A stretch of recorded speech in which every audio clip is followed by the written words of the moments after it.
Gloria a Jesús. Muy bien. Estamos estudiando el libro de Apocalipsis y hoy nos corresponde el capítulo 5. Acuérdense que en el capítulo 4 se ha entrado en una nueva etapa. El Señor le habló al apóstol Juan y cuando le habla le dice de cosas que tiene que escribir. Le dice de las cosas que has visto, que es el primer capítulo, de las cosas que son, capítulo 2 y capítulo 3, que es la condición de la iglesia, el mensaje a las iglesias. Y luego las cosas que han de ser después de estas comienza en el capítulo 4. Y lo primero que sucede en ese capítulo 4 es que Juan es llevado en el Espíritu, que tipifica o es un tipo del arrebatamiento de la iglesia. Y luego lo que Juan ve allá en el cielo, ve a uno que está sentado en el trono, que ya de eso hablamos en el domingo anterior. Ve al que está sentado en el trono, se identifica por las diversas cosas que ve, que es el Padre que está sentado en el trono. Ve también que delante del trono está el Espíritu Santo, porque queda claro ahí cuando dice que había delante del trono 7 lámparas de fuego, las cuales son los 7 Espíritus de Dios. O sea, ahí estaba el Padre y el Espíritu Santo. Él ve también 24 ancianos que explicamos la vez pasada que simbolizan o son representativos de la iglesia y de los santos del Señor en el Antiguo Testamento. Y que todos estos ancianos, aparte de los 4 seres vivientes que simbolizan la creación, todos estos ancianos se postran y tiran sus coronas delante del que está sentado en el trono y adoran al Señor. Ese es lo que está descrito en ese capítulo 4, esa primera parte, pero en el capítulo 5 aparece en el escenario alguien más. Y viene a completar, porque algunas personas tienen problemas. Yo cuando hablo de estas cosas no hablo ni para pelear ni para avergonzar a nadie. La palabra de Dios no es para avergonzar a nadie, tampoco es para discutir ni para pelear ni para demostrar que alguien está equivocado y que yo tengo la razón. No, la palabra de Dios es para que conozcamos al Señor. Y pues algunas personas tienen una confusión con esto de que el Padre es real y de que el Hijo es real y que el Espíritu Santo es real y que son 3 personas diferentes, pero que es un solo Dios, y allí hay una confusión tremenda. Y pienso que para todo esto lo que podemos decir, para que usted tenga tranquilidad, es que si usted va a entender las cosas de Dios, no las podrá entender con su mente humana. La palabra de Dios dice que las cosas espirituales se han de discernir espiritualmente. Entonces la sabiduría humana no va a ayudar para nada. El razonamiento humano no va a ayudar para nada. Usted no puede poner a Dios bajo un microscopio y hacerle un análisis, que es lo que muchos pretenden, analizar a Dios. Y otros, pues yo le agradezco a Dios, a mí me encanta estudiar, me parece magnífico, sobre todo estudiar la palabra del Señor, me parece excelente. Pero algunos llegan a estudiar hasta el punto de que pretenden poner a Dios, a su palabra, sus milagros y todo lo que Él dice bajo un microscopio, y si no lo pueden explicar con su raciocinio humano, entonces no es así. Por eso algunas personas tienen problemas con esto de entender que ahí está el Padre y que ahí está el Espíritu Santo, y luego en el capítulo 5 va a aparecer el Señor Jesucristo. No uno solo, sino el Padre está ahí y aparece ahí el Espíritu Santo y aparece el Señor Jesucristo. El problema más grande para las personas que tienen esta confusión no es realmente que el Padre sea el Padre y que el Hijo sea el Hijo. y que el Espíritu Santo sea el Espíritu Santo, sino que luego dice, pero es un solo Dios, entonces ¿cómo puede ser tres?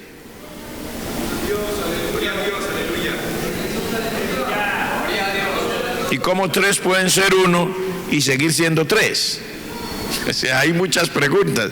Si usted quiere entender esto con su mente humana, jamás lo va a digerir.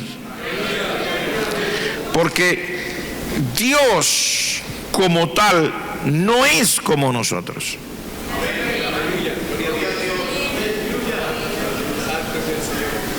Él tiene un concepto y o no un concepto, sino una realidad de la unidad muy diferente a la nuestra. Nuestra unidad es muy floja. Al igual que todo lo nuestro es muy flojo. Por ejemplo, nuestro amor es muy flojo. Yo amo al hermano, pero es que, hermano, yo no lo odio, entienda que yo lo amo. Pues que no sé, se me queda aquí, no lo puedo pasar. Hermano, mire, yo sí amo a la hermana, pero por favor no me ponga a trabajar junto con ella porque me daña el día. Hermano, yo sí amo a fulana o a fulano de tal, pero no lo vaya a poner en mi grupo de trabajo que se nos acaba la comunión. Yo sí lo amo, pero, o sea, ese es nuestro tipo de amor. Muy flojo, muy flojo. Cuando digo muy flojo, quiero estar mandado a recoger. Y todo lo nuestro, todo lo humano es muy así. Igual pasa con nuestro sentido de unidad. Porque nosotros decimos que sí, que hay unidad, pero que lo que no tenemos es uniformidad. Y tenemos muchas maneras de explicar la razón o lo difícil que es para nosotros los seres humanos llegar a algo como Dios espera. Eso es sencillo. Todas esas son explicaciones muy, muy válidas para describir por qué nosotros no somos capaces, ni en el amor, ni en la unidad, de llegar. Por eso dice la palabra, vamos buscando la perfección. Hasta que lleguemos a la presencia del Señor, nosotros seguiremos siendo así, complicados. Igual, para entender que el Padre, el Hijo y el Espíritu Santo son realmente lo que Dios dice, que Él es el Padre, y que el Hijo es el Hijo, y que el Espíritu Santo es el Espíritu Santo. Y después para decir que es un solo Dios, ahí queda muy grave. Entonces por eso las personas se confunden. Pero ¿cómo va a ser un solo Dios? No, que si el Padre es Padre, entonces serían tres dioses. No, que es uno solo, entonces no pueden ser tres, entonces tiene que ser uno. O sea, tratamos de meter en nuestra cabeza, con nuestra capacidad de raciocinio humano, las verdades de Dios, y quedan muy graves. Por ejemplo, la palabra de Dios dice que cuando el pueblo de Israel salió del desierto, cruzó el Mar Rojo, y que Dios dividió el Mar Rojo, y que pasaron en seco los hijos de Israel, y que los egipcios, queriendo hacer lo mismo, también se metieron en esa autopista que Dios abrió, pero que cuando ya salió el último del pueblo de Israel, los egipcios se ahogaron en medio del mar. Entonces los estudiosos, los sabios, los que a ellos lo llevan a uno en un recorrido. Cuando uno está estudiando estas cosas, lo llevan a uno por un recorrido y le dicen, mire, esa básicamente nosotros hemos estudiado los sitios y arqueológicamente, y lo que pasa es que hay una pequeña como laguna, una ensenada en un lugar que más o menos se llama así, donde el agua le llega a uno por las rodillas, y que entonces por ahí pasaron, y básicamente Moisés se emocionó y dijo que era que se había abierto el mar. Para que usted se dé cuenta que es muy difícil para nosotros digerir. Otros dicen, por ejemplo, mire, que en el libro de Jonás dice la palabra que Jonás que se rebeló contra Dios y se fue en un barco y por allá una tempestad y que lo echaron al mar y se lo tragó un gran pez y que a los 3 días salió del pez vivo y fue y predicó porque le quedaba suficiente vida. Eso tampoco era así, sino que lo que pasa es que como que hubo no sé qué y comienzan a darle una explicación para decirle que no es cierto, que un gran pez se tragó a Jonás y que Jonás vivió dentro del pez 3 días y 3 noches, dice la palabra, y que luego Jonás salió vivo. No puede ser. Mire, en esta vida hay muchas cosas que no pueden ser y son. Y las aceptamos porque las experimentamos, no porque las podemos explicar. Sí, señor. Cuando usted va a lo científico, hay muchas cosas que no pueden ser y son. Y las aceptamos sencillamente porque son, no porque las podemos explicar. Maravillas dentro de el mismo cuerpo del ser humano que las tenemos que aceptar. Y todavía están los científicos rompiéndose la cabeza, estudiando nomás el cerebro. ¿Cómo se llama esa ciencia? Neurología. Y todavía están queriendo, pero ¿y qué hacemos si eso está ahí? Entonces los científicos rompen la cabeza para poderlo explicar, porque sencillamente no se puede explicar, pero lo disfrutamos. ¿Cómo hacemos para disfrutar de un cuerpo como el nuestro? Que nuestros huesos, según los científicos, nuestros huesos son más fuertes que el acero.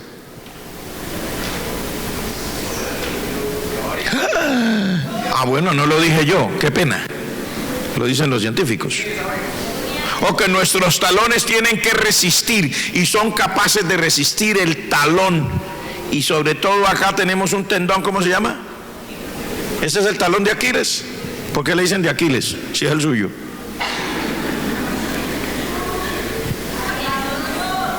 Este tendón que tenemos aquí, que le llaman el talón de Aquiles, los científicos dicen que es capaz de resistir una presión de 2.500 kilos, 2,5 toneladas.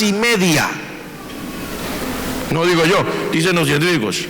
Pues ¿cómo es posible que una cosita ahí, con un nerviosito? Eso es lo que le digo, hay cosas que no podemos explicar. Las disfrutamos y tenemos que aceptarlas porque son, no porque las podemos explicar. Y eso para hablar de unas pocas cosas tontas. Que nuestra sangre viaja en un día casi un viaje de ida y vuelta al sol. Casi de ida y vuelta. ¿Cómo, pastor? No me pregunte a mí, vaya, pregúntele a los científicos. Porque yo tampoco le puedo explicar cómo es que la sangre mía puede ir hasta el sol y volver casi hasta la mitad del camino en un día. Yo no tengo la culpa. Y esas cosas no las podemos explicar y las aceptamos porque son, no porque las podemos explicar.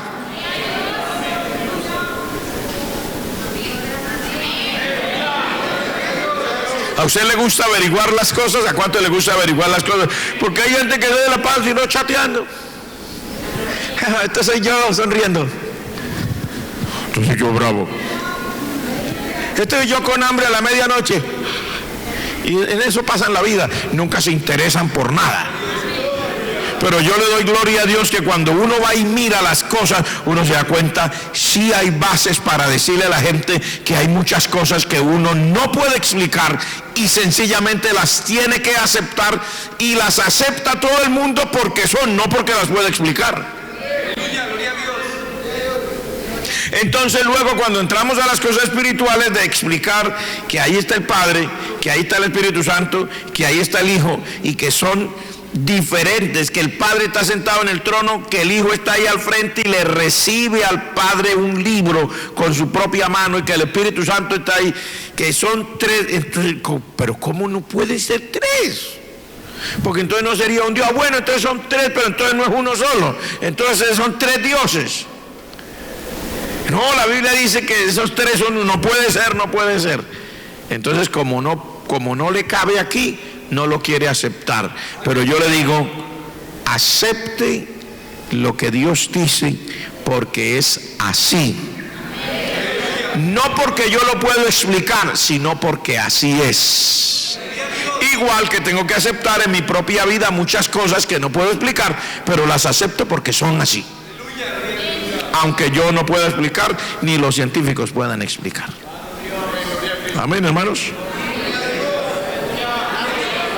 Como dijo un pastor amigo mío, un predicador amigo mío, mire, la palabra de Dios dice que un gran pez se tragó a Jonás, y Jonás estuvo vivo allá dentro de ese pez y salió de allá vivo después de 3 días y 3 noches. Créalo, porque Dios lo dice. Sí hay peces que se pueden tragar a una persona, y sí podría, no, pero el problema no es que no sean grandes como para tragarse, es que no puede vivir allá. Y si Dios quiso que viviera allá, ¿qué? Le voy a poner a usted un ejemplo. Se supone que nosotros no fuéramos capaces de vivir en este mundo que vivimos. ¿A cómo está? No respiramos aire, respiramos es humo. ¿O no? Mire, hace poco, a finales del año pasado, Beijing en la China mandó por orden estricta del gobierno a que no salieran de las casas, que estuvieran los que fueran a salir con una cosa en la boca, que ningún carro podía circular. Hicieron parar más de una fábrica y todo, porque había una polución tan grande que el día estaba casi que si fuera de noche, de puro humo. Aleluya, gloria a Dios. Lo que llamamos nosotros contaminación ambiental. Humo que botan las empresas, que botan los carros, que botan los que fuman, que botan las estufas, que botan todo. Nosotros no respiramos aire, respiramos es humo. Oiga, y sin embargo estamos vivos. Y mire que todavía hay gente elegante como usted. Se supone que no viviéramos, pero vivimos. ¿Por qué otra razón se supone que no viviéramos? Por tanta contaminación en lo que nos comemos.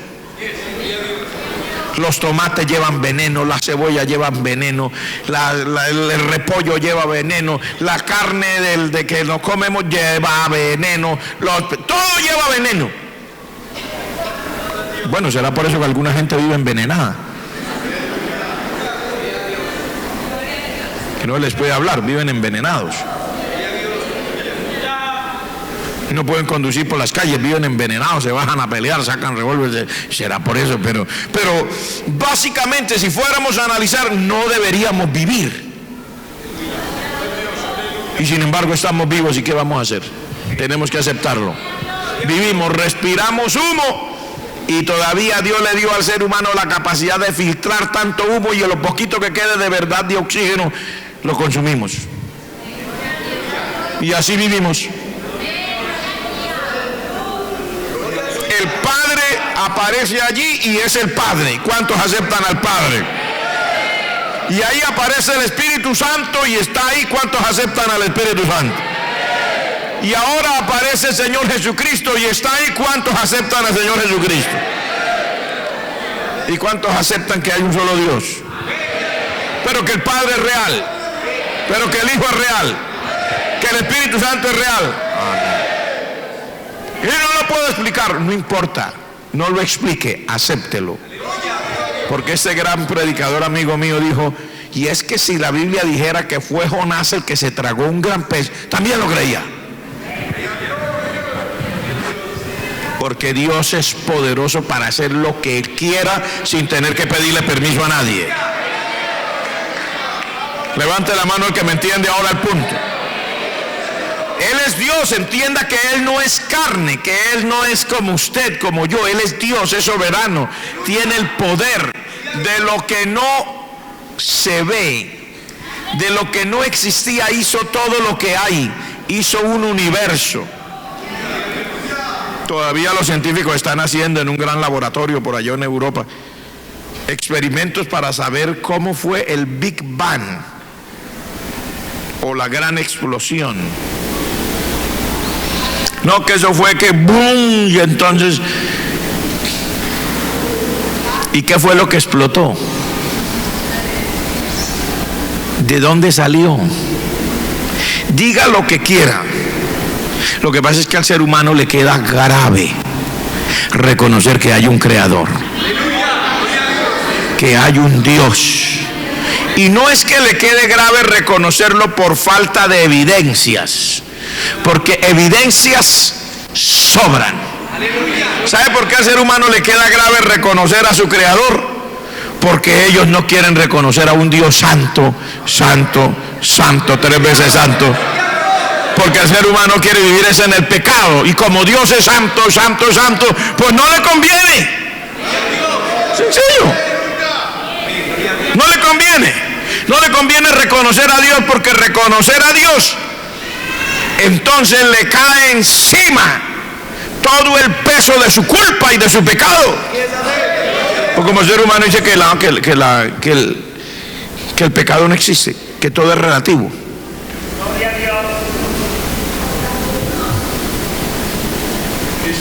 Así dice. Sí. Además, eso no es un pecado.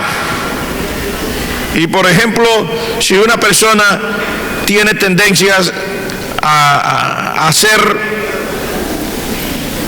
vamos a hablar como eruditos, una persona tiene tendencias a ser como de un sexo diferente al que nació, es que en el fondo no es mujer, sino que es un hombre que nació con cuerpo de mujer, o no es mujer, sino que nació con cuerpo de hombre. O digan lo que quieran, Aleluya, gloria a Dios. hagan los exámenes que quieran.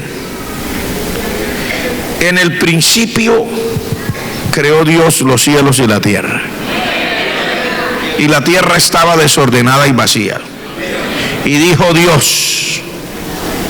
Y luego, el 6º día, Dios tomó del polvo de la tierra y creó al hombre. Aleluya. Y sopló en su nariz aliento de vida. Y fue el hombre un ser viviente. Y luego dice la palabra, y Dios le dio el encargo a ese hombre que le pusiera nombre a todos los animales. Y le puso nombre a todos los animales, pero Dios vio que para Adán no había una ayuda idónea para él.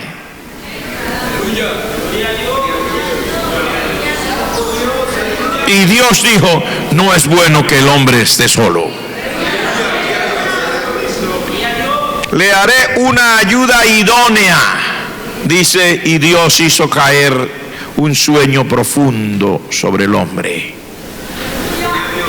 Y cuando se durmió, le abrió su costado, le sacó una de las costillas, dice, y de la costilla que Jehová Dios sacó del hombre, le hizo una mujer. Aleluya, gloria a Dios. Y no es que se la encontró, él iba andando por el bosque, porque él era el que trabajaba el jardín del Edén, y se encontró una muchacha toda bonita. ¡Ay, qué cosa tan linda, Dios mío, Padre Celestial! ¡Ay, mucha belleza, venga para acá, mi amor! No, dice la Biblia, Dios se la trajo al hombre.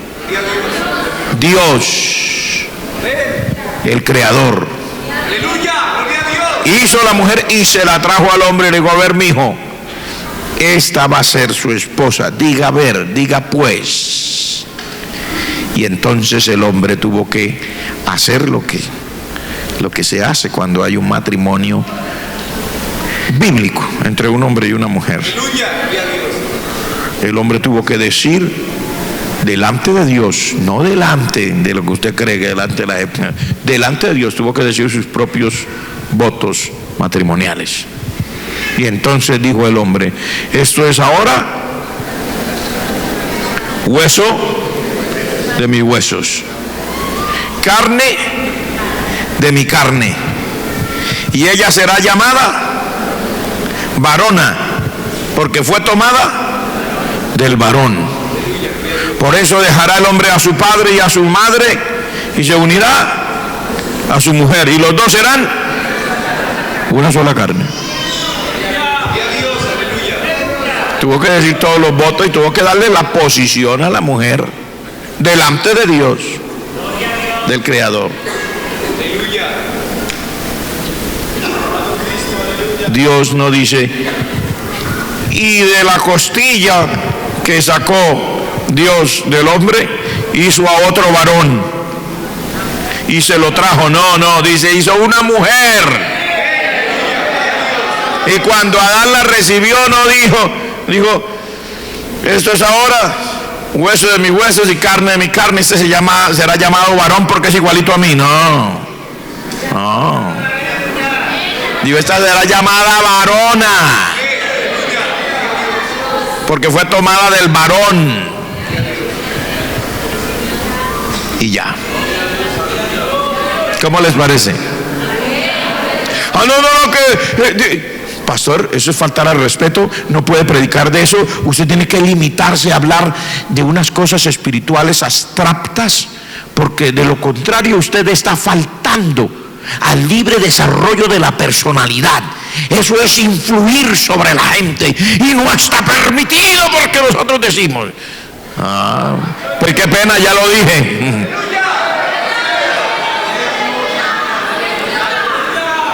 Ya lo dije porque hay que decirlo. Y no lo decimos para que nadie se avergüence. No lo decimos para echarle agua sucia a nadie. No le decimos para decirle que usted es más malo que los demás. Le decimos para que sepa que Dios dice algo en su palabra. Y que como Dios dice, así es. Usted puede tener todos los argumentos que desee y son respetables los argumentos, pero no quiere decir que usted le puede ganar a Dios con sus argumentos. Usted tiene los argumentos, Dios tiene las evidencias. Sencillo. ¿Cuánto le dan gloria a Dios? Levante la mano el que le da la gloria al Señor.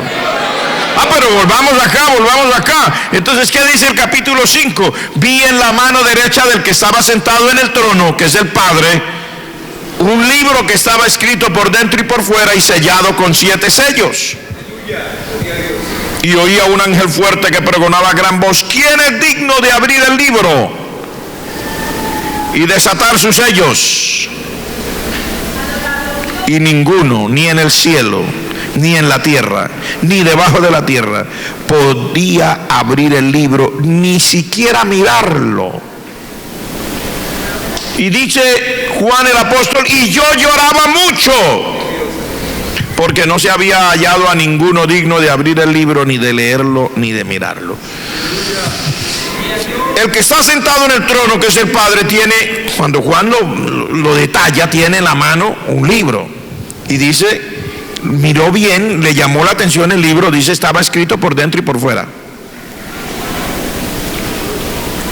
Pero estaba sellado con 7 sellos. Para nosotros poder entenderlo mejor, hay que entender cómo era la forma de los libros de esa época. Los libros no existían en esta forma que nosotros tenemos hoy. Forma de cuaderno.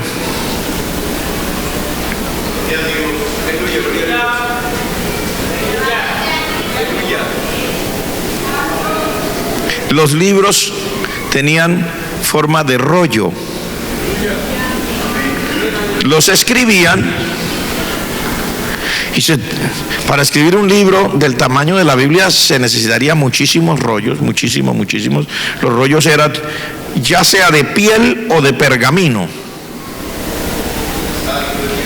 Y tenía unas, en ambas puntas del rollo, tenía unas, digamos, unas varitas amarrando la punta del rollo, y se iba envolviendo, y cuando llegaba al final, que ya estaba el rollo, no se podía escribir un libro completo en un rollo, era a veces varios rollos para escribir un libro, que nosotros llamamos hoy un libro, y entonces había que sellarlo o amarrarlo, para que usted me entienda, porque nosotros usamos normalmente esta forma y el libro queda cerrado, pero si usted quiere que el libro esté bien cerrado, por ejemplo en nuestra Biblia le ponemos un forro, y ese forro tiene lo que nosotros llamamos en español un cierre. En otros idiomas le llaman un zipper, llámalo como quiera, pero es para cerrarlo. En ese tiempo se usaban unos cordoncitos o sellitos que permitían cerrar el libro. Este libro estaba escrito por dentro y por fuera, o sea, por decirlo como si fuera esto, que en una página en los libros modernos usted tiene escrito por el derecho y por el revés. En aquel tiempo muchos de esos libros solamente se escribían por la parte interna y no por la externa. Por eso a él le llama la atención y dice, estaba escrito por dentro y por fuera. O sea, lo habían escrito por el derecho y lo habían escrito por el revés. Él le llamó la atención eso. ¿Qué quería decir? Querían hacer caber en ese rollo el mayor número de cosas posibles. Porque por eso es que nosotros escribimos en nuestros libros por el derecho y por el revés, para maximizar el uso y en un espacio más pequeño poder escribir mayor cantidad de cosas. Quiere decir que lo que Dios quería, había mucho que decir, pero Dios quería que quedara compilado todo en un solo libro. Por eso escribieron por el derecho y por el revés. Lo dice de esta manera, estaba escrito por dentro y por fuera. Pero al haber enrollado, tenía 7 sellos. 7. Y cuando él mira que el que está sentado en el trono tiene ese libro, pues él oyó a un ángel, dice, también vio a un ángel fuerte que pregonaba, o sea, una voz muy fuerte: ¿quién es digno de abrir el libro, de desatar sus sellos? ¿Hay alguien digno? ¿Quién es digno? Esa era la proclama del ángel. ¿Quién es digno de recibir el libro y de abrir sus sellos? O sea, ¿quién puede? ¿Quién es capaz? Tiene la dignidad para que el que está sentado en el trono le entregue ese libro y pueda quitar los sellos. Cuando dice desatar sus sellos, quiere decir para que pueda leer lo que hay ahí adentro, porque si no se quitaban los sellos no se podía ver qué era lo que había adentro. Entonces dice, pero ni en el cielo ni en la tierra no había nadie, dice,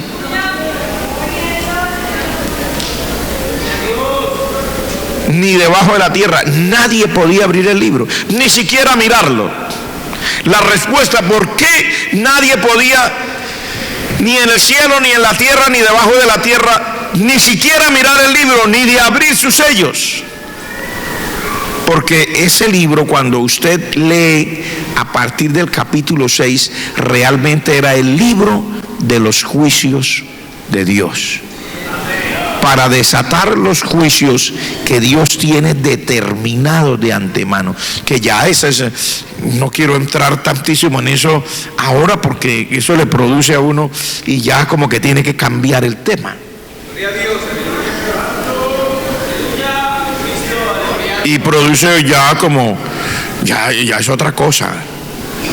Ya produce un suspenso, porque ese es el libro donde están escritos los juicios de Dios que Él ha acumulado sobre la raza humana desde el comienzo hasta el momento que se abra. Los miles de años de insensatez del ser humano, los miles de años causando todas las muertes desde que Caín mató a Abel, su hermano, hasta ahora.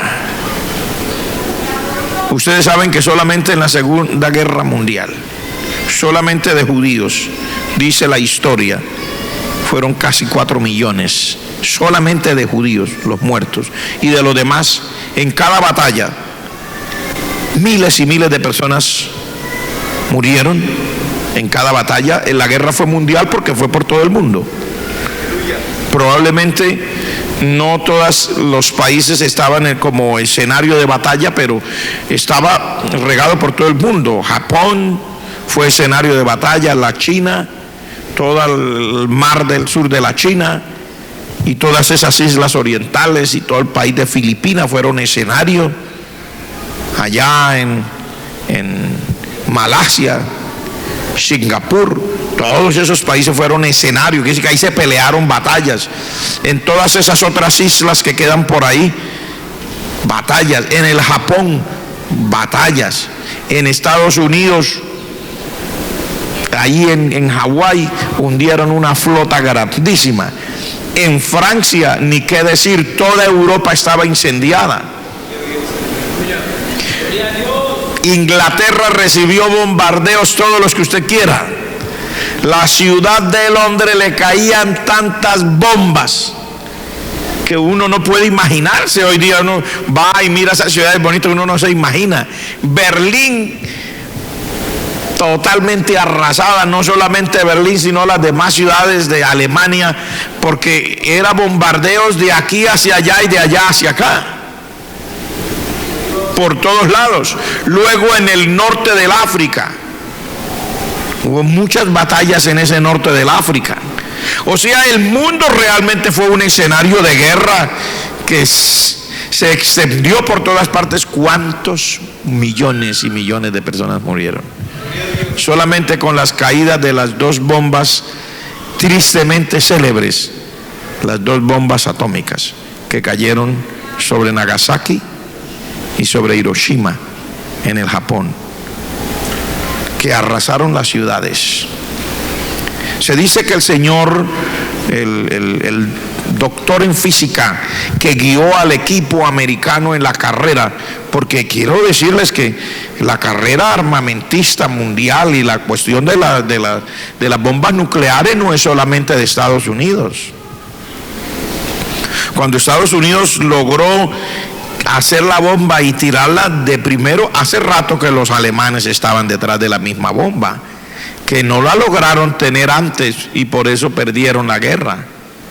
Los americanos la lograron armar antes, pero tenían, como en todas las guerras, tenían a los científicos trabajando en pro de una determinada arma, y ellos, los alemanes, estaban adelantados. Fue un golpe, dicen, de suerte, de que se le iluminó el cerebro a este señor que dirigía allá en Estados Unidos, y un día, mientras tomaba café, desesperado por lograr, él dice en la historia que allá en esos desiertos de Nuevo México, por allá el hombre se le iluminó el bombillo, dijo: ¡ay, con esto es! Y se pusieron a trabajar con esa idea y lograron sacar eso primero que los alemanes. Pero a partir de ahí, ¿quién no tiene bombas atómicas? Las tiene Europa, las tiene Estados Unidos, las tiene Rusia, las tiene Israel, las tiene la India, las tiene Pakistán. Eso es más de uno que las tiene. Y los que no la tienen oficial, pues ahí tienen su guardadito. Y hay otros que las quieren tener, las tiene Corea del Norte. Y hay gente como ahora, todo el grave problema con Irán es por una bomba atómica, que los israelíes dicen: ustedes saben que ellos no nos quieren ni poquito, ellos nos quieren borrar, y hay toda la trifulca con esa famosa bomba que están haciendo ahí. Miren ustedes, cuántos miles y miles y miles de personas han muerto. Estos juicios son precisamente por causa de eso. Porque las guerras producen muerte y derramamiento de sangre, pero en las épocas que no hay guerra siguen habiendo muertos. Sicariato, asesinatos selectivos, genocidios y una cantidad de cosas. Aparte de eso, secuestros, abuso de menores, que es una cosa horrible mundialmente, y la iglesia del Señor Jesucristo tiene que hablar de eso. Abuso de menores, toda esa cantidad de basura acumulada, maldad, pecado acumulado, muertes, abusos, violaciones de niños, aborto, toda esa cantidad de cosas sumada a toda otra cantidad de cosas que uno no alcanza a enumerar, tantas que son, toda la adicción a las drogas. Eso, no vaya a creer que Dios se le olvidó, porque son muchos que están bajo los efectos de las drogas los que salen a hacer las matazones que usted oye. Y los mismos que los contratan les proveen las drogas, porque a veces es difícil para una persona en su sano juicio ir a hacer todo lo que hacen. Entonces en las guerras se ha promovido muchísimo el uso de las drogas. Desde la Segunda Guerra Mundial para acá, el uso de las drogas se incrementó muchísimo en Occidente. ¿Por qué se incrementó tantísimo? Precisamente por la guerra. Porque las malas lenguas dicen, a mí no me consta, yo no estaba por allá, pero las malas lenguas dicen que las armas que se usaban durante la guerra eran tan terribles, y los soldados peleando esas batallas, sobre todo los soldados de infantería, los que tienen que ir de a pie, para que me entiendan, los que tienen los pies en el terreno, tienen que ver como cuando le disparó al otro, cómo le queda la cabeza abierta, no, cómo quedó despedazado, cómo quedó con una granada, el otro quedó sin brazos, sin esto, sin lo otro, y esa gente se traumatiza, porque no son animales, son personas. Y luego usaban la famosa napalm, que era como una cuestión como gasolina que echaban ahí, que yo no le puedo explicar los componentes, y con eso rociaban y se quemaba la gente viva y de todo. Entonces se usaron muchísimas drogas para tratar de calmar a los que estaban con los pies sobre la tierra ya peleando. Porque imagínense ustedes ver tantos muertos y verse envuelto en toda la mortandad. Pues se incrementó el uso de las drogas, pero el uso de las drogas se incrementó durante la guerra y ha seguido y cogió un vuelo que eso en este momento es el pan nuestro de cada día. Hablar de las drogas es hablar de un problema serio y de un problema mundial. Todo eso junto, la gente cree que Dios no mira, pero Dios no solamente mira y escribe. Ahí usted ve un libro. ¿Y qué escribe? Acumulando cosas, y escribe los juicios que ya están determinados. Por eso nadie, ni en el cielo ni en la tierra, podía venir y tomar el libro, ni siquiera mirarlo. ¿Por qué? Porque son los libros de los juicios de Dios. ¿Y qué persona? ¿Quién puede venir a derramar los juicios de Dios sobre la humanidad perdida, si la humanidad misma está perdida? ¿Quién tiene el carácter? ¿Quién tiene la formación? ¿Quién tiene la limpieza, no solo de manos, sino de corazón? La limpieza total para poder emitir y derramar un juicio sobre una humanidad tan corrompida como la nuestra. Aleluya. La humanidad es muy corrompida, hermano.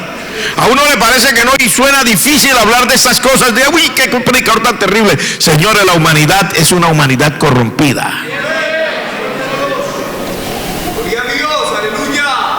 Sí, señores, esta es una humanidad muy corrompida. Y a veces hay que hacer cosas que suenan mal y se ven mal, pero dicen los que están involucrados que hay que hacerla porque no hay otro remedio. La humanidad en la que vivimos.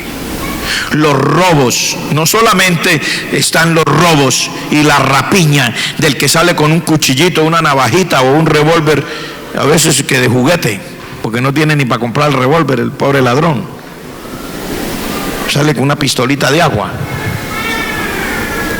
No solamente esa rapiña sería probablemente la más fácil de sobrellevar.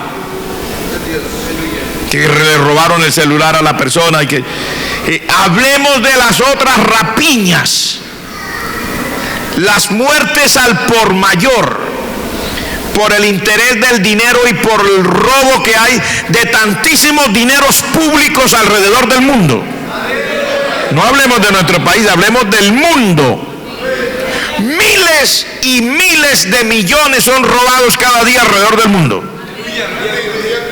de dineros públicos. Mire, salen noticias, el presidente tal, el senador tal, el alcalde tal, pero recientemente a mucha gente lo sorprendió, entidades de deporte de fama mundial, sus directivos llevados a juicio. y extraditados de un país a otro, siendo incriminados en robos supermillonarios. Eso es algo mundial, señores. Usted no puede decir que es que en el otro país, porque allá, y que porque son del oriente, o porque estos son del occidente, porque aquellos son del norte, porque los otros son del sur, porque hablan otros idiomas. El corazón del ser humano es el mismo donde usted lo lleve, con el idioma que hable, la misma corrupción, la misma maldad. Todo eso hace que nadie pudiera abrir ese libro, porque ¿quién tiene la limpieza suficiente para hacerlo? La humanidad es una humanidad corrompida. Dice, ni en el cielo. Se necesitaba mucho para poder abrir ese libro. Dice, ni debajo de la tierra. Pues debajo de la tierra, que te habla todos los demonios, del diablo, menos.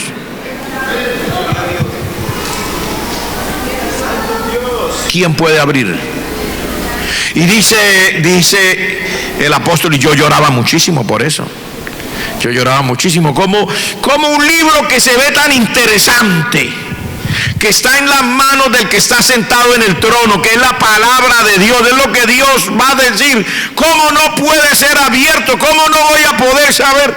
¿Cómo no va a haber alguien que lo abra? Porque déjeme decirle que aplicando eso a nuestra vida personal, el que ama las cosas de Dios, hermano, realmente las ama de corazón. Y cuando alguien ama a Dios, para él la palabra de Dios y lo que está escrito de la mano de Dios es un tesoro inigualable. Hoy día la gente pretende quitarle valor a la palabra de Dios y hacer de las iglesias solamente un club social. Hacer de las iglesias un lugar de entretenimiento, donde la gente venga y lo disfrute.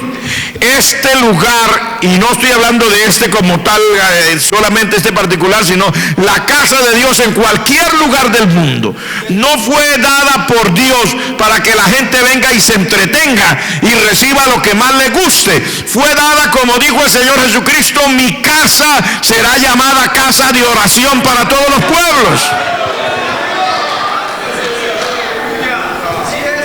Y el momento del culto no es el momento de entretenimiento. Puede ser que haya un día en que usted lo disfrute muchísimo, pero también puede ser en que haya un día en que alguien se fue supremamente ofendido.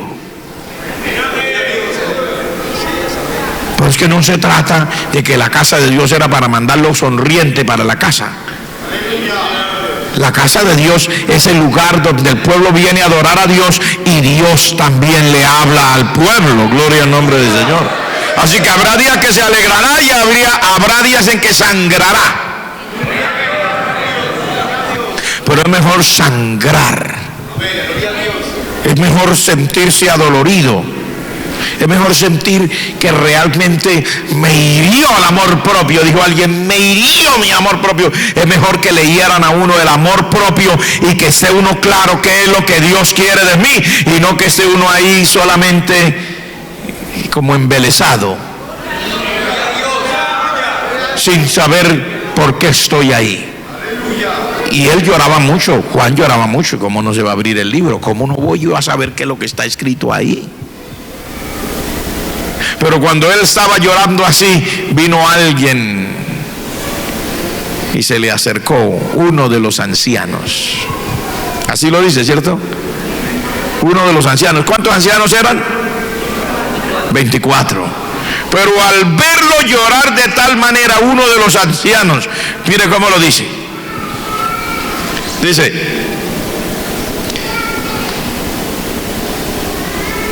uno de los ancianos me dijo, no llores. He aquí que el león de la tribu de Judá, la raíz de David, ha vencido para abrir el libro y desatar sus 7 sellos. Oiga, uno de los 24 ancianos.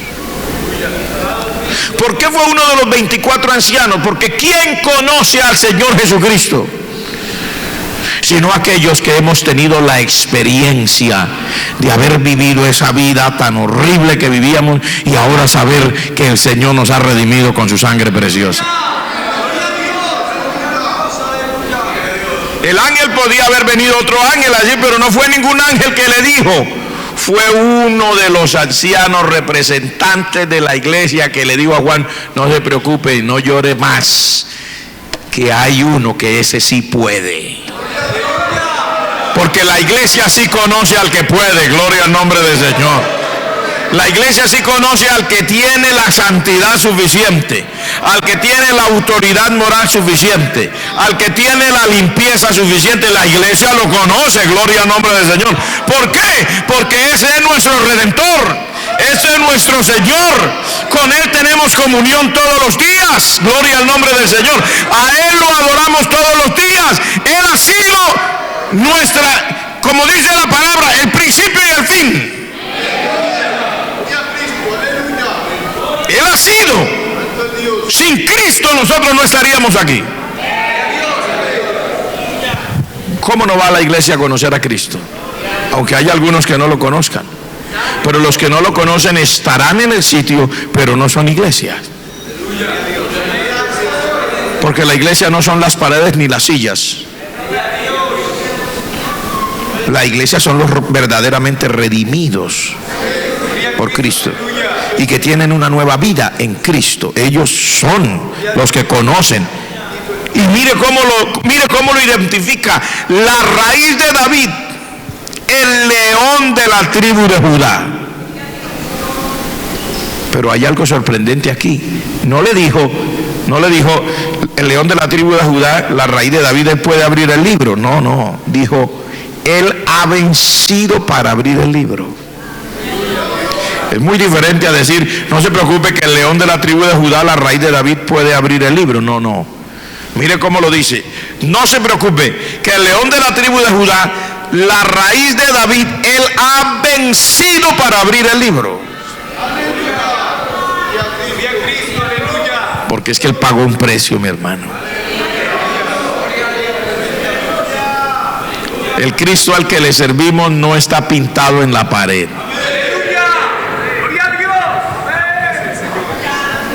Gloria al nombre del Señor. ¿Sabe cómo le dicen los orientales a uno cuando ellos no quieren hablar de Cristo y no quieren reconocer a Cristo? Más de uno que yo lo he oído me ha dicho a mí, gente del oriente: no, es que Jesús es el Dios de los occidentales. Nosotros tenemos nuestros propios dioses. Jesús es el Dios de los occidentales. Jesús no es el Dios de los occidentales. Jesucristo es el Hijo de Dios, el Cordero de Dios que quita el pecado no de los occidentales, sino del mundo. Quita el pecado del japonés, quita el pecado del chino, quita el pecado del filipino, quita el pecado del europeo, ya sea alemán, ya sea francés, ya sea de España, sea de donde sea. Jesucristo es el Cordero de Dios que quita el pecado del mundo, no de los occidentales, del mundo. Y la iglesia conoce que Él sí puede abrir el libro. Gloria al nombre del Señor. Es que usted y yo, cuando tenemos esta verdadera experiencia con Cristo, sabemos que sí Él puede. ¿Por qué? Porque Él ha dado poder a la iglesia. Y basado en su solo nombre, oiga eso, basado en su solo nombre, la iglesia ha visto a través de los siglos las maravillas de Dios hechas realidad en medio de los hombres. Solamente basados en ese nombre. Cuando aquel hombre es levantado allá en Jerusalén, que se sentaba a la puerta del templo, el hombre no podía caminar, ¿se acuerdan? Que tenía 40 años y Pedro y Juan lo levantaron. Y llegó el momento en que había que responderle a los judíos y a los líderes religiosos. Pedro le dijo a ellos: ese Jesús que ustedes mataron, la piedra que los edificadores desecharon, ha venido a ser la cabeza del ángulo, porque en ningún otro hay salvación, porque no hay otro nombre bajo el cielo dado a los hombres en quien podamos ser salvos. Y por la fe en su nombre, este que vosotros veis aquí ha sido sanado. O sea, que con la sola autoridad que Él nos dio, usando tan solo su nombre. Que Es probable que alguien diga, a mí no me ha funcionado. Ese es su problema, no le ha funcionado. Si no le ha funcionado, vaya y arrodíllese y órele al Señor, Señor, porque a mí no me ha funcionado. Que tu palabra dice que debe funcionar. Pero con esa sola autoridad en su nombre, dice la palabra, echarán fuera demonios los que creen en el Señor Jesucristo. O sea, los que creen en el Señor Jesucristo, usando su nombre, con esa autoridad, solo con eso, echar fuera a los demonios, hermano. Que no estamos hablando de cualquier cosa, estamos hablando de demonios. Aquí a cada rato llegan personas. En cualquier iglesia local llegan personas buscando ayuda. Ay, Padre Celestial, unos los he atendido aquí adentro, unos en primera fila, otros aquí al frente, otros allá afuerita. Cada uno viene que no, pastor, que mire que esto, que si yo lo que siento, y yo oigo unas voces y me dice, tírese del puente, mátese, acabe, mátese, y a cuántas cosas le digo, son los puros demonios. Y la gente no halla y vuelve loco, y agarran la cabeza. Un día llegó una persona allí y se agarró, no me hable, como al loco, y agarraba la cabeza y dije, ¿cómo no? ¿Cómo no va el diablo a atormentar y a querer hacerle sentir así de mal para que no oigan? Si el diablo sabe que apenas usemos el nombre de Jesús, los que creemos en el Señor, tenemos el derecho legal de echarlo fuera. Derecho legal, nos pertenece a nosotros ese derecho, dado legalmente por el Señor Jesucristo, porque Él venció, así como dice aquí, Él venció. Es que no estamos hablando en el nombre de un Cristo muerto, estamos hablando en el nombre de un Cristo vivo, no un Cristo que fue a la tumba pero resucitó. Y muchas personas han venido a muchas iglesias locales y a muchos sitios de predicación, a veces al aire libre, a veces en un coliseo, donde sea, y el Señor los ha libertado con el solo que un creyente en Cristo use el nombre de Jesús, echa fuera a los demonios, imagínense. Solamente con eso, tremendo. Y todo lo demás que sigue. Entonces, cuando ya él voltea a mirar porque le dan esa buena noticia, entonces de repente cuando me dijeron eso, yo volteé a mirar, dice, ahí estaba, en medio de los ancianos, en medio de los 24 ancianos y de los seres vivientes, vi a un cordero como inmolado, que tenía 7 cuernos y 7 ojos ya. Uy, Padre Celestial, si no me explica eso yo no puedo entenderlo. Es que el 7 básicamente, cuando usted estudia la palabra, es el número cuando Dios habla de que algo está completo, pleno, la perfección. Usted notará ese número ahí siempre. Entonces, cuando dice un cordero con 7 ojos, hace un poquito estaba hablando de las 7 lámparas de Dios, que son los 7 espíritus de Dios. Aquí está hablando de los 7 ojos, que el cordero tiene 7 ojos y 7 cuernos. Quiere decir que ese cordero lo ve todo y lo está identificando con el Padre igual y con el Espíritu Santo igual, porque está hablando, sus 7 ojos, está hablando de que lo ve todo perfecto, no se le esconde nada, un atributo de Dios. Y los 7 cuernos hablan del poder, un poder completo, no le falta nada de poder, porque el cuerno de los corderos era donde usted ve que esos corderos y el carnero pelean con qué, con los cuernos, agarran los topetazos, dice uno, y el que pegue más duro, porque ahí usted no ve que los corderos, esos carneros que le llaman corderos, no pelean con las patas, pelean con los cuernos. Sí, y algunos no tienen cuernos porque hay diferentes, ¿cómo llamaríamos? Razas, ¿sí? Pero siempre se dan con la cabeza. Usted lo ve como ahí donde ellos sienten que ahí es donde van a dar. Y el que pegue más duro, pues este es el que pega más duro.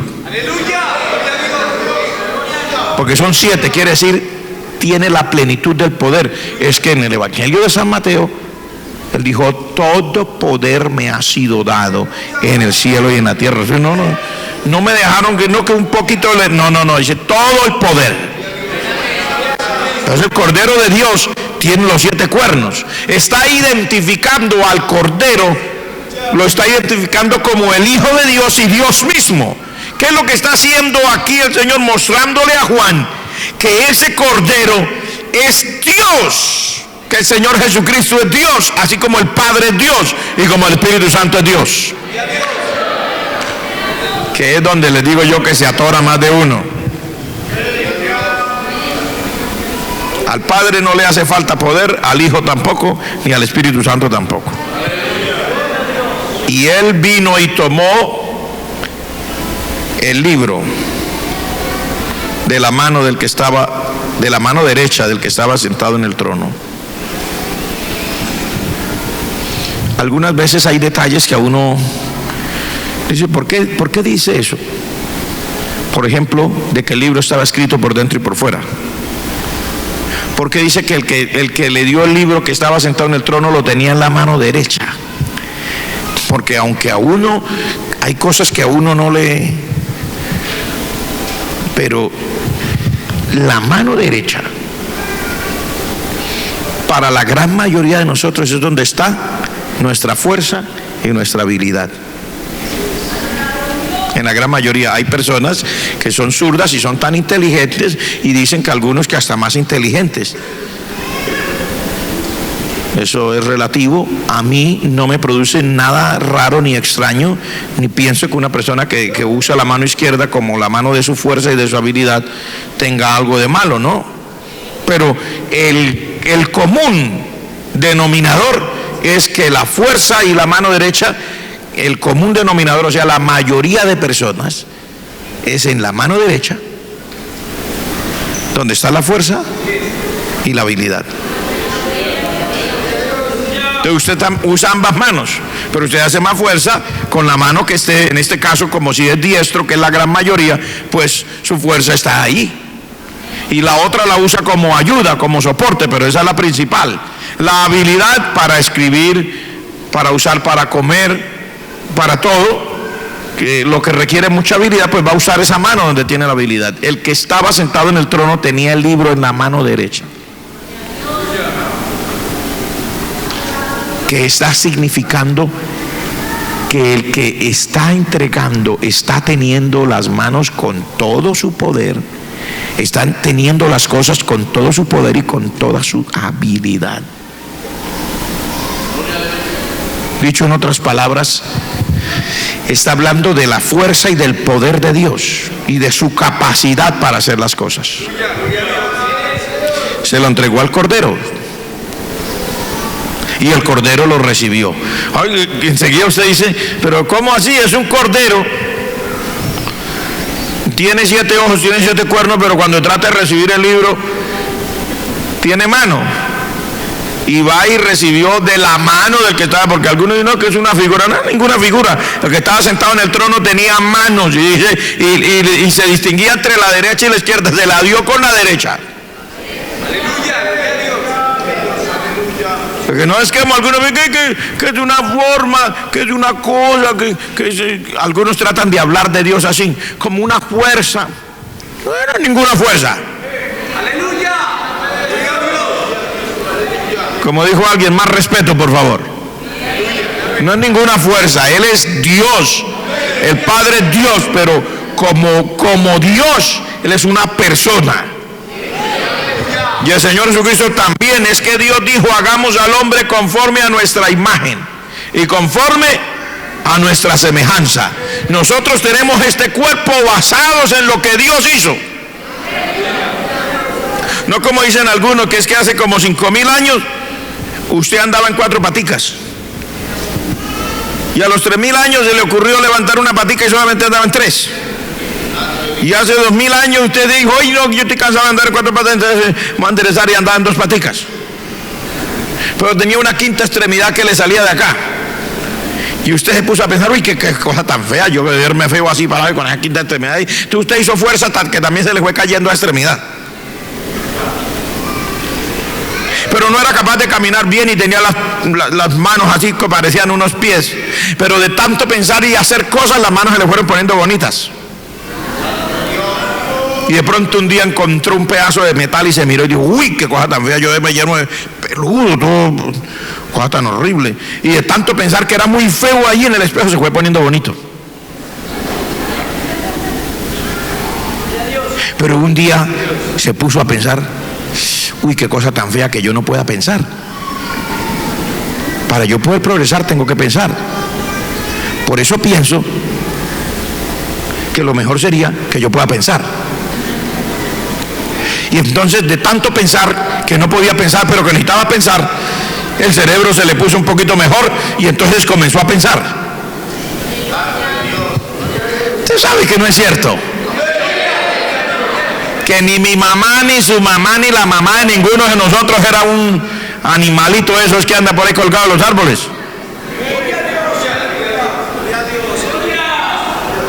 Que usted sabe que usted no es hijo de un mono, usted es hijo de su papá, de su mamá.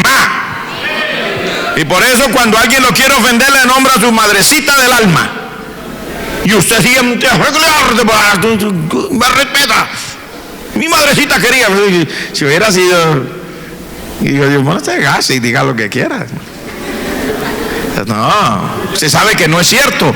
Dios es tan bueno.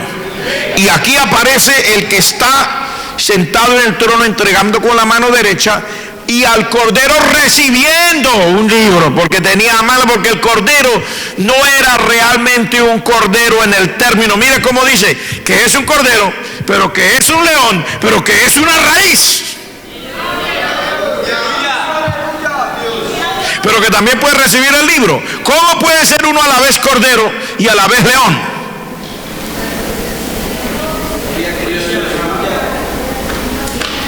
Sí, un cordero y un león son totalmente opuestos. Aleluya. Un cordero se supone que es uno de los animalitos tiernos que uno le llama la atención. Un león es un animal salvaje, se le llama el rey de la selva, y a todos nos produce terror pensar que, uy, no, Dios mío, guárdame que nunca me vaya a tener que enfrentar así cara a cara con un león.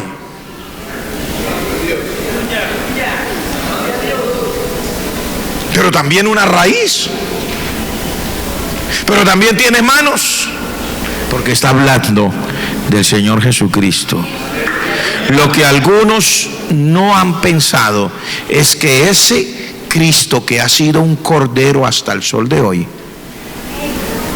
después que reciba el libro, ya no actuará como cordero, porque ese cordero que ha sido paciente, dice, como cordero enmudeció, y hasta la presente él enmudece. La gente grita, la gente despotrica, la gente habla, la gente se burla, la gente, bueno, insulta, todo lo que quiera. A ver, me dijo uno: a ver, si Dios es verdad y si Cristo es verdad, a ver, Cristo, y comenzó a decir unas cosas feas que uno no puede repetir, y diciendo que si era verdad que existía tal, ¿por qué no lo mata ahora? Y después miró y dijo: ¿dice que no me mató? Porque no es real.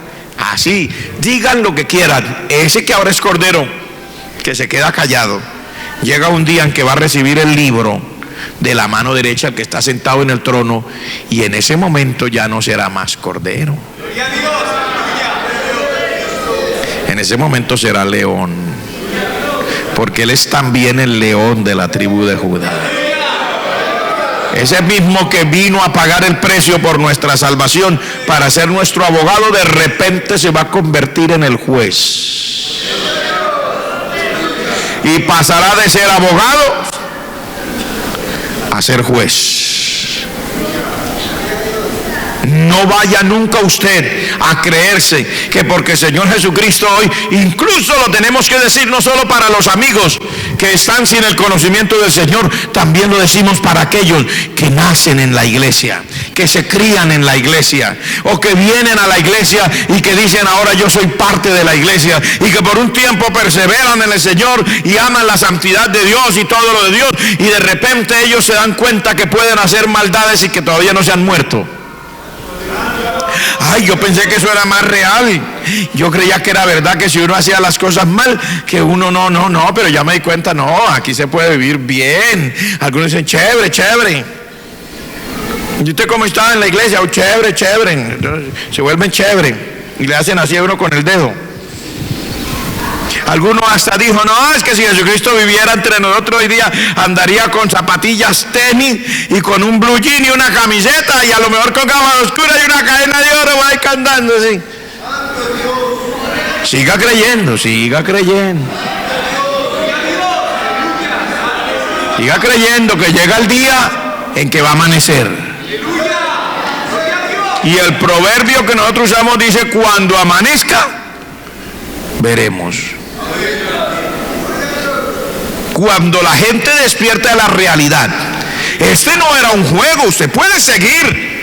Yo sé que hay personas que asisten a las iglesias y lo toman como un juego. Se criaron aquí. El primer canto de cuna que oyeron fue yo tengo gozo en mi alma, gozo en mi alma. Ese fue el primer canto de cuna. Aprendieron a leer en sus Biblias. Les dieron la clase de escuela dominical en las salas de la iglesia. En la iglesia aprendieron a cantar y tomaron voz de músico, de cantante. Aprendieron a tocar y se dieron cuenta de pronto un día al fijarse en el espejo que eran bonitas, bonitas eran las niñas, y los muchachos se dieron cuenta que ellos eran elegantes, elegantes, y se dieron cuenta que las muchachas podían salir y hacer diabluras, y los muchachos también, y no se mueren. Y podía venir un día y meterse a un sitio escondido y tomarse una botella de licor y emborracharse y hacer hasta para vender, y podía venir al culto del domingo y nadie se dio cuenta. Ay, yo pensaba que era verdad lo que decía el pastor, no es verdad. Uy, no, chévere así. ¿Cómo le va? Chévere, chévere. Siga así, ¿o yo? Por eso se lo digo también a los que están dentro de la iglesia y salen y fornican. ¿Cómo están? Chévere, chévere. Después van y adulteran. ¿Cómo están? Chévere, chévere. Y creen que el cordero siempre va a estar mudo.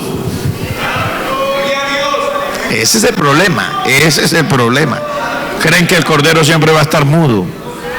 Él, como cordero, enmudeció, pero como león rugirá. Cuando llegue el momento de pasar, dice el Señor en su palabra, llegó el momento que el dueño de esa hacienda regresó y le dijo a sus siervos, vengan pues y arreglemos cuentas. Y dice exactamente lo que yo le acabo de decir. Dice, y encontró que había uno de sus sirvientes que se había dedicado a emborracharse, dice, y a maltratar a sus compañeros, dice la Biblia. Porque cuando llegue el momento, ¿cuántos esperan que llegue el momento? Todos no esperan que llegue el momento. Cuando llegue el momento, Él va a llamar a su iglesia, sube acá. Y va a haber un juicio. Solamente los salvos. Y aún si es salvo, pero se dedicó a querer ser salvo, pero a hacer cosas que no era el pecado que lo descalifica, sino a portarse mal, hacerse el indio, hacerse el guache, hacerse el problemático. Ay, conmigo la gente, que yo nací así, yo nací en la tierra, las hormigas, yo nací el día de los temblores. El Señor dice, ese día le van a dar a cada uno conforme a sus obras. Pero los que no, que eso es de lo que habla aquí, de ese juicio que será para los que no son salvos, ya después que entremos en materia en el capítulo 6, ya usted comenzará a ver. Pero básicamente nos interesa, ya para terminar, que cuando Él toma el libro, todos los 24 ancianos y los seres vivientes se postraron delante del Cordero, y todos tenían arpas y copas de oro llenas de incienso, que son las oraciones de los santos. Hay algo que no puede faltar, hermano, hasta en el cielo, la iglesia. Hasta en el cielo la iglesia tiene un arpa para que cante y mucho incienso para que ore. Cosas que no puede faltar a la iglesia. El que no está de acuerdo con eso, bien pueda, vaya pidiendo que lo retiren de la lista. Porque hasta en el cielo, dice aquí, todos tenían arpas. ¿Para qué? Para tocar y cantar. Hay los que no les gusta. Ay, pastor, no diga que tanto digan gloria a Dios. Ay, usted mucho cansado. Cuando usted llega al cielo, se va a dar cuenta. Todos tenían arpas y todos van a cantar. Usted no puede venir a pensar que en la casa del Señor que usted va a cantar el coro y mientras todos cantan usted se limpia las uñas de las muertes y piensa para en las cosas que dejó en la casa. No, señor, todos tenían arpas y tenían copas de oro llenas de incienso, que son las oraciones de los santos, porque el verdadero creyente habla con su Dios. Gloria al nombre del Señor. Todos los días habla con su Dios, y más ahora, en medio de tanta situación anómala que vemos alrededor del mundo. Pero ellos que tienen todo eso, dice, comenzaron a cantar. Y lo que cantaban era el cántico que cantamos: digno eres de tomar el libro, de abrir sus sellos, porque tú fuiste inmolado, con tu sangre nos has redimido para Dios de toda lengua, linaje, pueblo, nación, y nos has hecho para nuestro Dios reyes y sacerdotes, y reinaremos para siempre. Ahí está, hermano. Ese es resumido en 2 versículos la verdad de su vida desde ahora hasta la eternidad. Primero, que usted lo redimieron. Primero, usted lo redimieron. Y lo redimieron con precio de sangre. Y lo sacaron de donde estuviera. Dice, de cualquier pueblo, lengua, linaje, de cualquier nación. Algunos de nosotros hasta chipcha somos. Sí. Cuando yo digo esto, lo digo con el entendimiento suyo, que algunos de nosotros, mire, aquí en Colombia, despreciados de la humanidad. Cuando yo era muchacho pasé por países donde las personas que ejercían la autoridad o los representantes de la autoridad le decían a uno: quítate de ahí, muerto de hambre. Consideraban que nosotros éramos muertos de hambre. Otros nos consideraban el despojo de la sociedad. Teníamos que pedir al visa. Me dijo un pastor: uy, qué cosa tan terrible que nosotros, los que nacimos en ese país, tenemos que pedir visa hasta para ir al baño, dijo.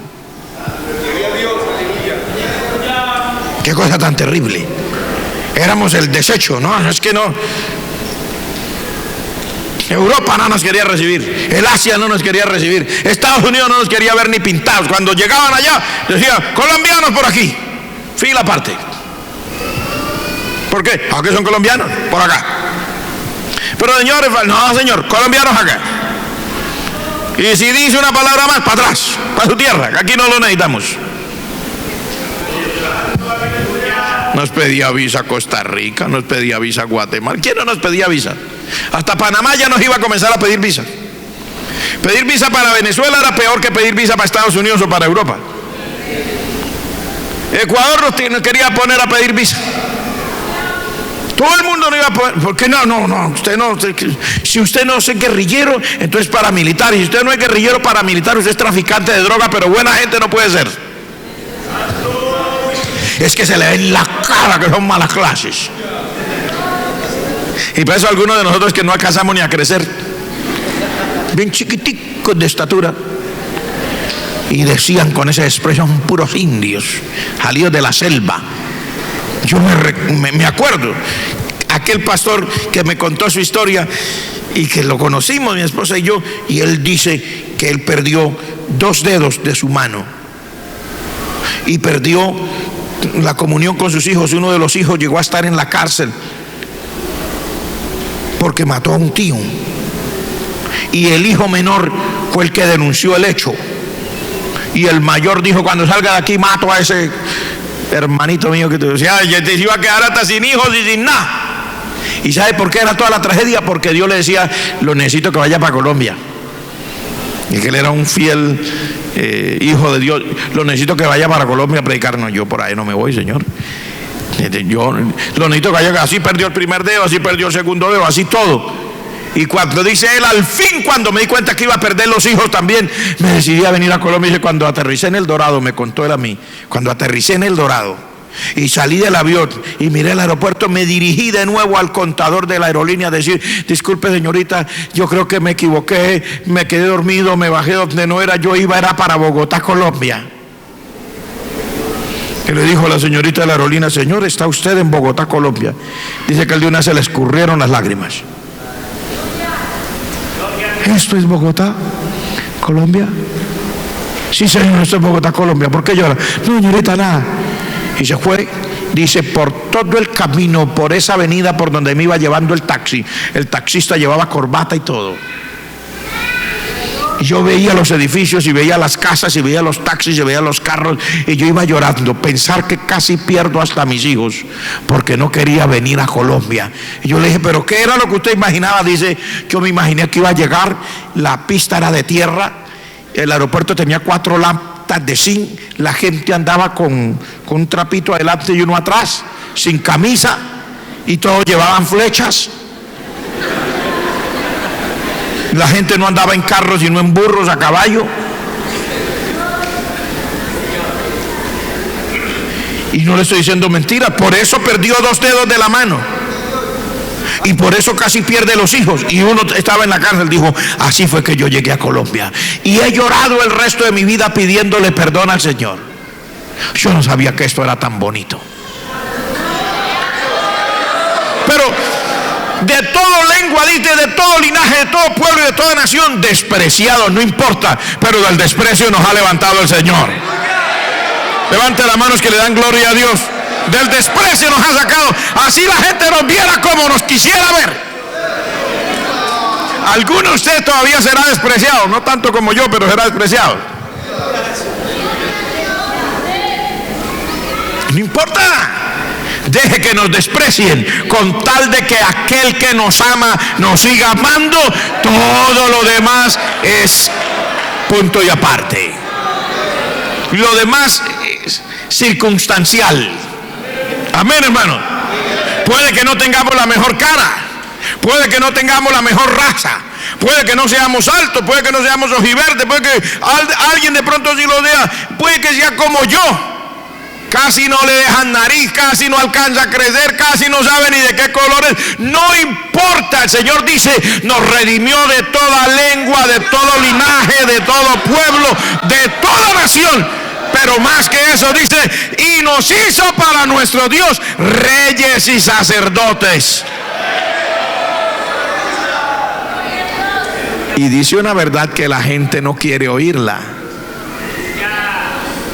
Dice una verdad que la gente no quiere oírla. Y muchos de la iglesia andan despistados. Esa última parte de esa verdad dice, y reinaremos ¿en dónde? ¿Dónde reinaremos? Sobre la tierra, dice. Sobre la tierra reinaremos. No se preocupe. Usted le pueden decir lo que sea, pero un día usted es fiel al Señor. Cuando Cristo vuelva con su iglesia, de la Biblia lo dice ahí, reinaremos sobre la tierra. Se van a acabar todos los partidos políticos, todos. Los partidos políticos van a acabar todos, no va a haber ni uno solo. No va a haber democracia tampoco. Porque la democracia ha probado con creces que a pesar de que dicen que es el mejor sistema de gobierno que ha habido a través de la historia, siendo el mejor todavía huele a feo. Entonces se va a acabar la democracia también. Se van a acabar los partidos que dicen que son totalitarios. Se van a acabar todos. Va a haber un solo gobierno. No van a haber elecciones más. Aleluya, qué bendición. No van a volver a haber elecciones, hermano, qué bendición. Porque cuando uno va a ejercer su voto, uno se pone a mirar y ahora ¿por quién voto? Si cuando viene la época de las elecciones, cada uno le echa o le saca mejor sus trapitos sucios al otro. Ah, te pones de que es malo. Y el otro dice, ¿qué está diciendo? Venga y les cuento. Y uno después ya no haya por quién votar. ¿Cierto que es así? Pero ya no van a haber más elecciones. ¿Cuánto le dan gloria al Señor? El Señor Jesucristo se va a sentar en su trono. ¿Y sabe dónde se va a sentar en su trono? En Jerusalén, para el dolor y la rabia de muchos. Porque Él es el león de la tribu de Judá. Para el dolor de muchos, el Señor va a venir a este mundo, va a reinar y Él va a estar sentado. Su trono va a estar en Jerusalén. Y dice que nosotros reinaremos con Él. Si le gusta, diga amén.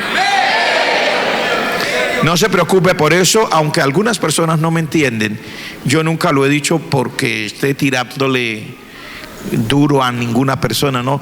Que algunas personas en la iglesia no entienden que es que el Señor nos tiene reservado a nosotros una cosa mucho mejor.